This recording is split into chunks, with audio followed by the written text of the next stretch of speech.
بڑھ رہی ہے. اسی کو اللہ قرآن میں فرماتے ہیں ذالک تقدیر العزیز العلیم. یہ جو مینجمنٹ ہے یہ خود بخود نہیں ہے, یہ بڑا زبردست غالب ہے اور جاننے والا ہے جس کا یہ انتظام ہے.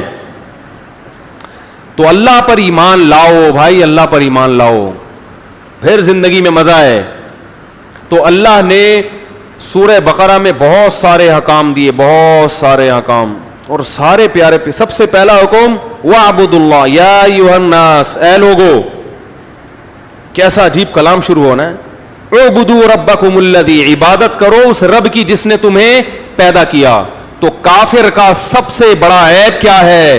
وہ رب کی عبادت کو ضروری نہیں سمجھتا. اور لبرل مسلمانوں کا سب سے بڑا عیب کیا ہے؟ وہ دنیا کے ہر کام کو اس کی ضرورت محسوس کرتے ہیں, پیدا کرنے والے کی عبادت کو غیر ضروری سمجھتے ہیں. تبھی آپ دیکھیں نا, یہ لوگ جو مذہب مخالف لوگ ہوتے ہیں تعارف کروائیں گے یہ بہت اچھے آدمی ہیں, یہ ماشاءاللہ انہوں نے ملک کے لیے یہ کیا, انہوں نے پڑوسیوں کی بڑی اچھی خدمت کی, اور یہ ماشاءاللہ پڑھے لکھے ہیں اور بہت اچھے ہیں, صحت بھی ماشاءاللہ مینٹین رکھتے ہیں, بہت زبردست بہت زبردست, نماز پڑھتے ہیں. وہ ان کا ذاتی مسئلہ ہے. وہ کیا ہے ذاتی؟ تو پڑوسیوں کا خیال کرنا بھی تو ان کا ذاتی مسئلہ ہے. کوئی نہ کرے تو بندوق پہ تھوڑی کروائے گا کوئی پڑوسیوں کا خیال کسی سے. وہ ان کا کیا ہے؟ ان کی نجی زندگی, وہ لائف ہے, وہ ان کا اپنا مرضی ہے. بھائی نماز پڑھنی ایکچولی پڑھو, نماز نہیں پڑھنی ایکچولی, یہی ہوتا ہے نا. کیا ہو گیا بھائی؟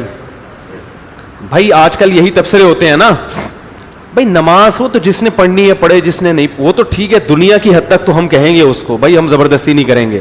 لیکن آخرت میں سب سے پہلے اللہ کیا پوچھے گا؟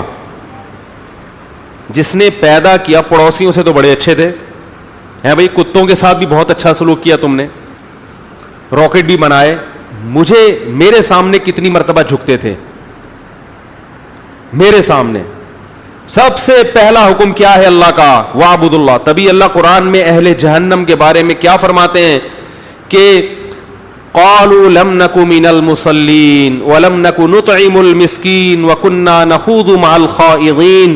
فرمایا جب اہل جہنم میں جائیں گے, حالانکہ ان میں بہت سے ایسے ہوں گے جنہوں نے بڑے اچھے اچھے کام بھی کیے ہوں گے, لیکن جب ان سے پوچھا جائے گا کہ تم جہنم میں کیوں گئے, وہ کہیں گے لَمْ نَكُ مِنَ الْمُصَلِّينَ, ہم نماز بولو بھائی نہیں پڑھتے تھے. کافروں سے سوال ہو رہا ہوگا اور کافر کہیں گے کہ ہم نماز, بولو نا, سوال پہ تو کافر تو نماز کا مکلف ہی نہیں ہے. ارے وہ تو کلمہ پڑھتا ہی نہیں ہے تو وہ نماز کیوں پڑھے گا؟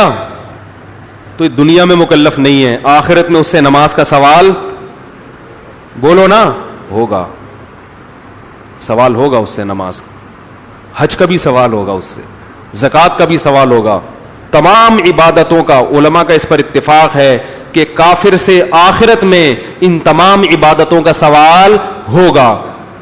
کیوں؟ یہ سوال پیدا ہوتا ہے نا, کیوں ہوگا بھائی؟ جب وہ ایمان ہی نہیں لایا تو کیوں ہوگا؟ اس لیے سوال ہوگا کہ تمہیں یہ کیوں خیال نہیں آیا کہ ہمارا کوئی رب ہے اور ہمیں اس کی عبادت کرنی ہے. وہ کہہ سکتے ہیں کہ ہمیں تو خیال آیا تھا, لیکن ہمیں یہ بھی خیال آیا کہ اس طریقے سے کیوں کرنی ہے جس طرح سے مسلمان کہہ رہے ہیں.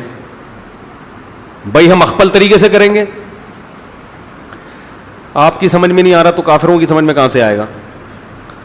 بھائی وہ کہیں گے ہم کریں گے اپنی مرضی سے, مسلمانوں والے طریقے سے کیوں, نماز کیوں؟